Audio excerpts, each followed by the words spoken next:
बिस्मिल्लाहिर्रहमानिर्रहीम। अल्लाहुम्मा सल्ली वसल्लिम अला नबीना मुहम्मदिन।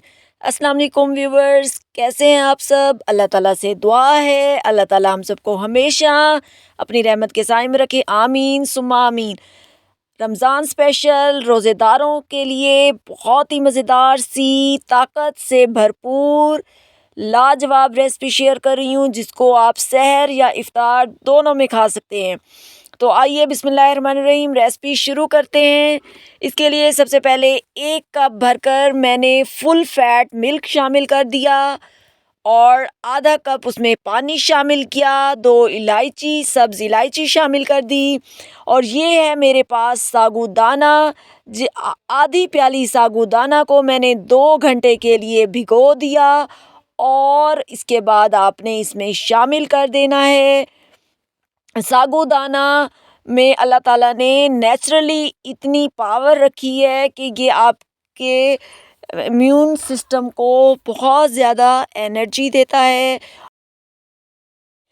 माह रमज़ान के लिए बहुत लाजवाब रेसिपी है। इसके बाद आपने इसको कुक करना है, 10 मिनट तक आपने इसको कुक करना है और दरमियान में चम्मच चलाते रहना है। इसके बाद आपने इसमें शामिल करनी है 1/4 कप शुगर, यानी कि 4 टेबलस्पून भरकर आपने शुगर शामिल करनी है। इससे एक बैलेंस मीठा होगा। अगर आप ज़्यादा करना चाहें तो कम या ज़्यादा कर सकते हैं।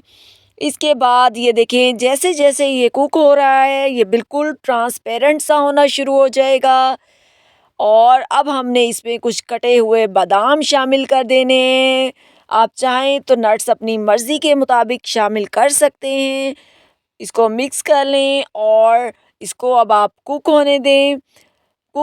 अब इस स्टेज पे 10 मिनट हो चुके हैं। अब आपने आधा कप दूध और शामिल कर देना है, क्योंकि एकदम अगर हम दूध शामिल कर देंगे तो वो सोख कर लेता है ज़्यादा और गाढ़ा हो जाएगा। तो इस स्टेज पर आपने शामिल करना है और 5 मिनट कुक करने के बाद आपने इसको ठंडा कर लेना है। तो ये देखें, हमारा बहुत ही मज़ेदार सा कम बजट में बेहतरीन सा अल्हम्दुलिल्लाह मीठा बनकर रेडी है। आप इसको साबूदाना की खीर भी कह सकते हैं। मिलते हैं नेक्स्ट वीडियो में, तब तक के लिए अल्लाह हाफिज़।